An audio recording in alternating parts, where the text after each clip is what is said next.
Hello, everybody. My name is George Greenwood, and I'm an investigations reporter at the Times newspaper, and to put it mildly, an avid user of FOI for my reporting.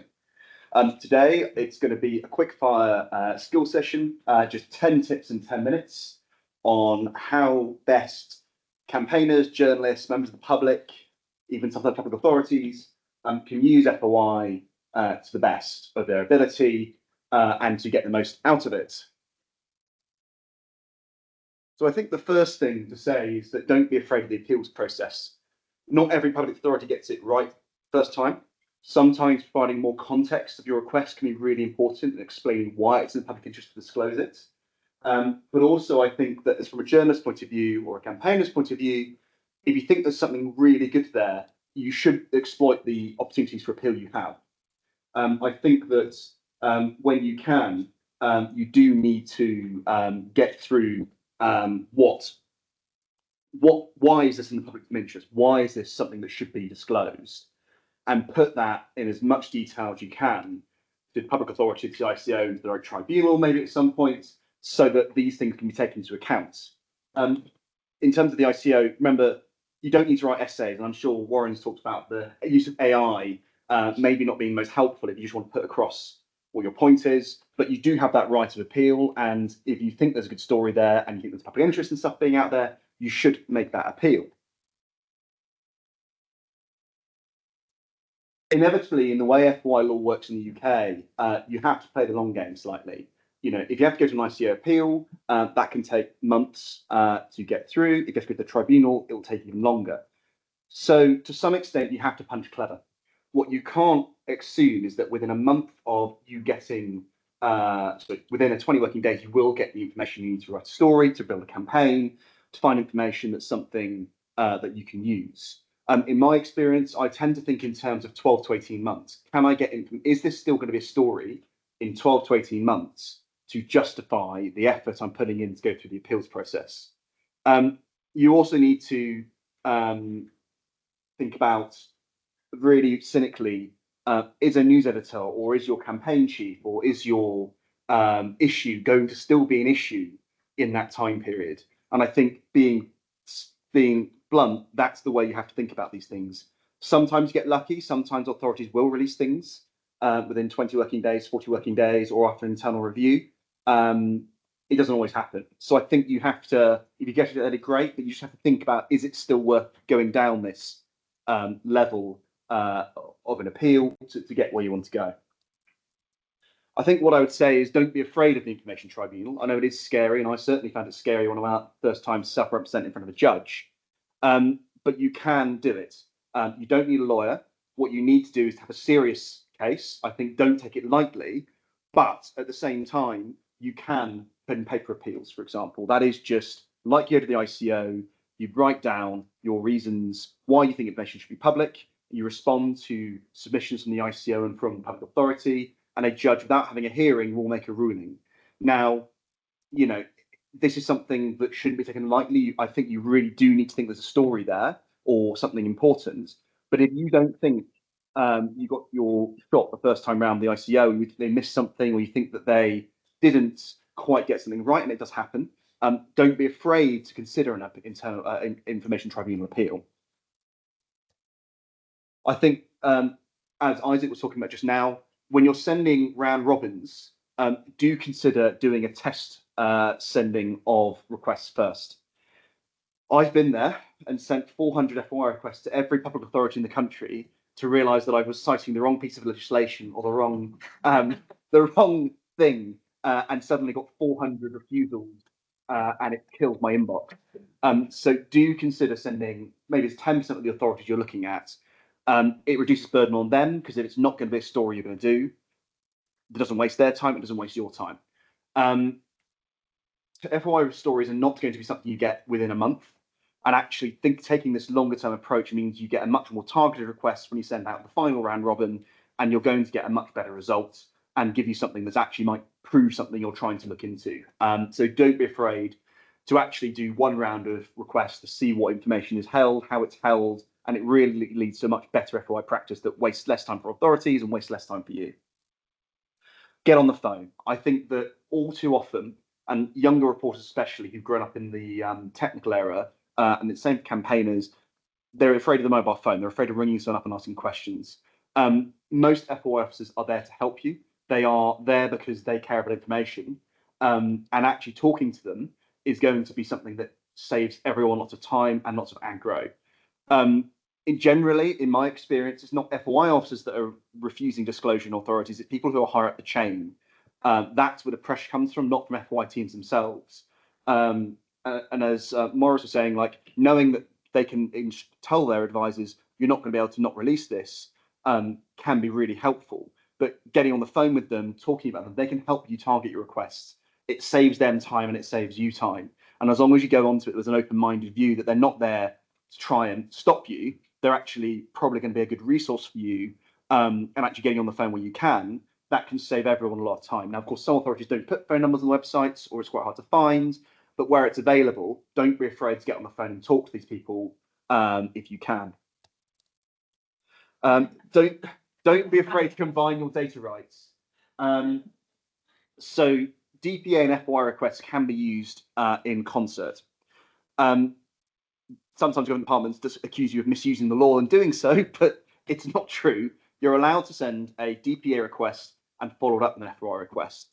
This is an example from the Attorney General's office, where I'd done some work on emails sent by now Reform MP Suella Braverman. It took getting to the tribunal and a long piece of work to get the information, which proved that she was misusing the emails, which posed a security risk. I got a story out of it eventually, but the request was so slow. I did have concerns about how my own personal data was being used. So I filed a DPA asking for every email about me, got the response, and then found what was most interesting responses in that and filed an FOI for each of those documents. And that's what you got, where actually, you can, the DPA version of that was just George Greenwood, a bit of this, and actually the rest of it all came from the FOI. And actually, that's obviously me looking at how FOIs are politicized sometimes in public bodies. But if you've got a source or a contact or somebody who has had a bad experience with public authority, they have DPA rights as well. So you can get them to file a DPA request and then file an FOI request for the remaining information. And so combining your data rights in this way can be really effective at getting more information that would otherwise hit the cost limit, because you wouldn't, the department might quite rightly hit the Section 12 cost limit because it doesn't know where it is. But if it's searching just for your name, there isn't a DPA, there isn't a cost limit in the same way as a burden limit, which is slightly more difficult to argue around. So actually combining your data rights in this way can be really effective at looking where there's been a misuse of process around an individual, or an individual suffered from abuse by authority or misconduct around their activity or their ability to claim benefits or something like that. So don't be afraid to consider combining your data rights in the situation. And in this case, it led to the ICO actually taking action against the AGO because of the way they handle information. So you can see even, something that might seem, technical, actually it can lead to action being taken against authorities as a result. A lack of transparency is actually a news story in itself, in my view. I think, especially when it's stuff that's really in the public interest and an authority does resist, hold up, force you to go to the ICO, force you to go to the tribunal, that's actually something worth writing about, because I think that, for whatever the letter of the law, there's a moral question here. Should this information be public? And actually, in my experience as a reporter, sometimes fighting that in parallel in the press can be effective at making a government department or a public authority reassess whether it's worth fighting this all the way through.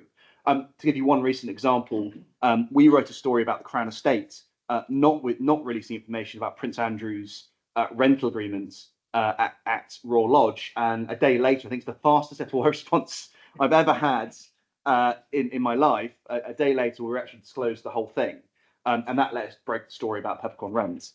So sometimes actually writing about transparency can be not only important for constitutional reasons, i.e. this is a topic we think we're being really badly served by government not being transparent on. It can actually be a tactic in terms of making sure they're aware that this is actually a matter of wide interest by generating that sort of public debate yourself to some extent. And that can really help government departments reassess whether stuff should or should not be public. One thing I'd really encourage everyone to do who does lots of requests is keep a request library. Don't just keep it in an inbox somewhere. Actually think about having a structured response library that you can keep track of what you've asked for, because often things change, news reports change, what is salient in a situation changes. And suddenly, a story that you thought was interesting but not maybe the biggest in the world can suddenly become really relevant. And having that kind of structured archive means you get the most out of that information, that it's not just been a sort of FOI that sits in your inbox, that actually you can then go back to and use and get the most value for time and money out of the FOI request. So to give you one example, I did a whole series of requests to public authorities about Chinese funding for university programs. That fell out of the news. The story didn't get used initially, but I kept a good record of what I'd done there. And then suddenly there was a news hook for this about a scandal at a different university. And within a week, I could run up a story about this based on the other FOIs. So it's a really good example to keep a really good record of what you've done. Don't just dump it somewhere. Actually, keep this on your computer somewhere so you can come back to it later, or also inform future requests. If you've got something before, knowing that you've got it before and you might want to go for it again can be really helpful in making sure that you can use precedent to help negotiate with authorities that may be slightly recalcitrant about responding. One thing we don't really talk about here, but it's really important, is often FOI laws around the world are not jurisdictionally limited. So in the UK, for example, if you're a Swedish national or a French national, there's nothing to stop you making an FOI in the UK. And that's often true abroad as well. So actually, if you're doing campaigning or reporting, getting information under other FOI jurisdictions and then comparing that to the UK, or using that to find information about UK-related matters in other jurisdictions, can be really helpful. I mean, to give one recent example, in October, with the Organised Crime and Corruption Reporting Project, we did a big investigation into doctors who've been banned in foreign countries who've been able to get UK medical licenses. Now, that involved us filing FOIs all over Europe to get the ban lists and then to match them. But for example, one of the key stories from that came from an FOI we filed in Norway that showed a doctor who was registered in the UK had been banned there and actually got the whole reasons for his banning. Now, in that situation, that's a clearly UK relevant story. So actually, sometimes, for example, the EU has FOI laws as well, which sometimes can be relevant for comparisons or for other things. So do be aware that your FOI rights are not just UK focused, but they are cross-jurisdictional. A US regulator may have information about a UK matter. Do think about using your rights across the world and not just in the UK.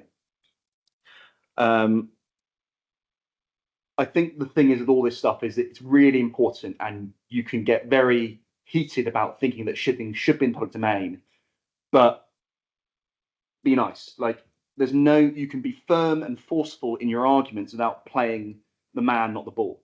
FO officers are normally just doing their job. And usually it's not them who is the pressure and authority not to release something. That usually comes from higher up, unless it's actually something that they really don't think should be released for good reasons. And in that case, that's a matter for the ICO or the courts to look at and come to a reasoned conclusions. Being nasty, being rude, being aggressive towards people will not help you. All it will do is make them less likely to be as helpful as possible as they can be, and undermining your potential ally within the organization you're trying to hold to account. It's not worth it. Don't do it. Those are my 10 tips in 10 minutes. You've got my details if you'd like to get in touch. Thank you very much for listening to my rambling.